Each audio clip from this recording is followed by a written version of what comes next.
కృష్ణలంక పిఎస్లో మాజీ ఎమ్మెల్యే వల్లభనేని వంశీపై విచారణ కొనసాగుతోంది. న్యాయవాదులతో కలిసి కృష్ణలంక పోలీస్ స్టేషన్ వద్దకు వల్లభనేని వంశీ సతీమణి పంకజశ్రీ చేరుకున్నారు. పిఎస్ లోపలికి కృష్ణలంక పోలీసులు ఎవరినీ అనుమతించడం లేదు. వంశీ సతీమణి పంకజశ్రీని మాత్రం పిఎస్లోకి అనుమతించారు. వంశీ విచారణ నేపథ్యంలో కృష్ణలంక పోలీస్ స్టేషన్ వద్దకు వైసీపీ నేతలు పోతిన మహేష్, మొండితోక జగన్మోహన్ రావు, అరుణ్ కుమార్ తదితరులు చేరుకున్నారు.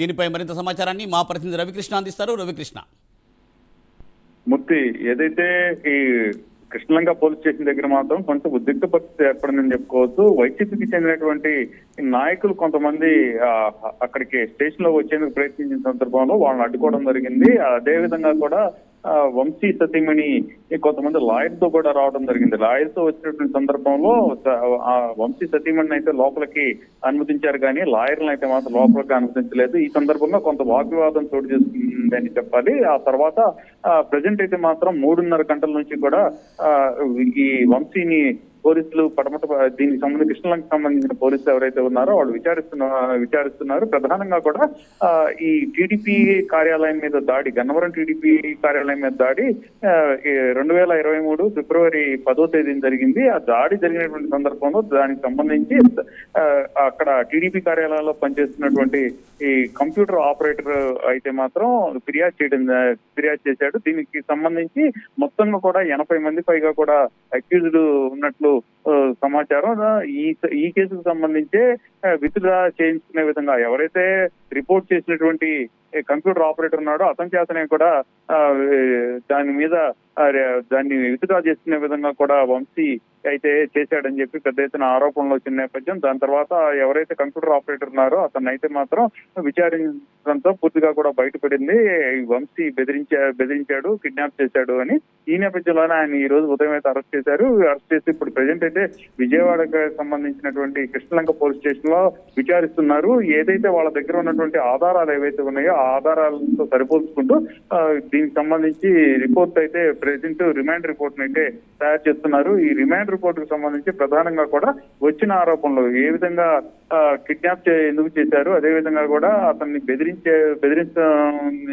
బెదిరించాల్సి వచ్చింది, ఇదే కాకుండా ఏమన్నా అమౌంట్ ఇచ్చే కార్యక్రమం ఏమైనా చేశారా అనే వివిధ రకాలైన కోణాల్లో కూడా పోలీసులు అయితే విచారిస్తున్న పరిస్థితి అయితే కనపడుతూ ఉంది. దీనికి సంబంధించి ఇప్పుడే పోలీసులు అయితే మాత్రం అక్కడ వాళ్ళ దగ్గర ఉన్నటువంటి సైంటిఫిక్ సంబంధించిన ఆధారాలు ఏవైతే ఉంటాయో ఆ ఆధారాలని, కీ ఎవిడెన్స్ మొత్తాన్ని కూడా వంశీని విచారించేటువంటి సందర్భంలో వాటితో సరిపోలుస్తూ ఉన్నారు. తమ దగ్గర ఉన్నటువంటి సాక్ష్యాలను అయితే చూపిస్తూ దానికి ఆన్సర్ చేయాల్సిందిగా కూడా పోలీసులు అయితే మాత్రం మొత్తానికి ప్రెజర్ తీసుకొస్తున్నటువంటి పరిస్థితి ప్రస్తుతం కనపడుతూ ఉంది. మరి ఇంకో గంట పాటు విచారణ కొనసాగేటువంటి అవకాశం ఉంటుంది. విచారణ కొనసాగేటువంటి నేపథ్యంలో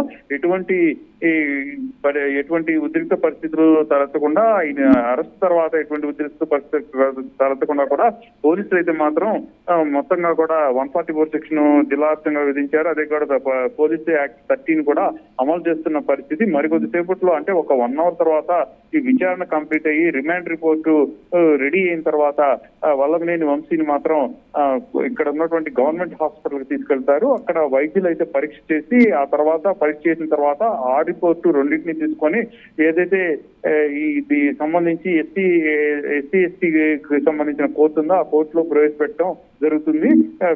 ప్రవేశపెట్టిన తర్వాత అక్కడ ఉన్నటువంటి ఏదైతే వీళ్ళు రిమాండ్ రిపోర్ట్ లో ఉన్నటువంటి ఆధారాలు ఏవైతే ఉన్నాయో వాటిని ఆధారంగా కూడా దీనికి సంబంధించి పూర్తిగా కూడా వైసీపీ వైపు నుంచి వచ్చేటువంటి లీగల్ సెల్ కి సంబంధించినటువంటి న్యాయమూర్తులు ఎవరైతే ఉంటారో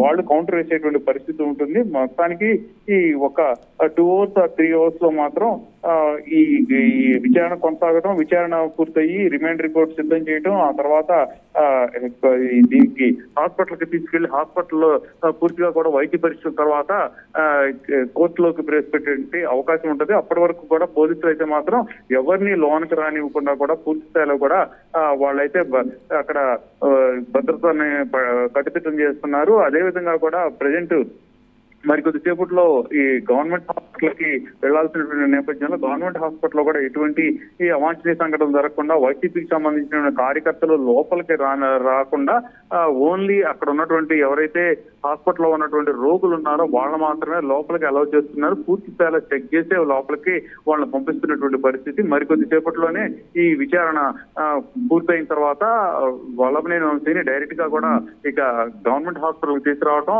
అక్కడ మెడికల్ చెకప్ పూర్తయిన తర్వాత మాత్రం కోర్టులో ప్రవేశపెట్టే అవకాశం అయితే ఉంటుంది.